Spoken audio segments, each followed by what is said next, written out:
মজনতালী সরকার নামটা মনে পড়ছে? হয়তো অনেকেই ভুলে গেছেন, তাই একবার মনে করিয়ে দিই। উপেন্দ্র কিশোর রায়চৌধুরী তৈরি করেছিলেন এই চরিত্র।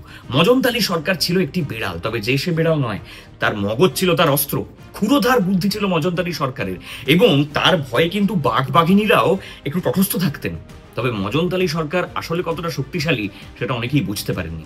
যদিও তার শেষ পরিণতিটা ভালো হয়নি, হাতির পায়ের চাপে তার পেটটাই ফেটে গেছিল। কিন্তু মজনতালী সরকারদের আসলে ঠিক চেনা যায় না। এইবার শহরে আসছে আরেক মজনতালী সরকার।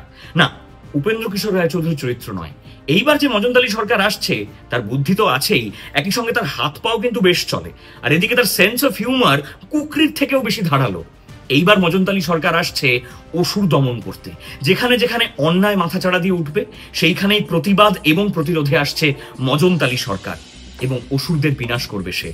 আমরা, গোটা শহর, গোটা দেশ, গোটা পৃথিবী যখন মাতৃরূপেণা শক্তিরূপেণা সংস্থিতা বলবে, তখন মজনতালী সরকার আসবে নতুন রূপে। চোখ রাখুন।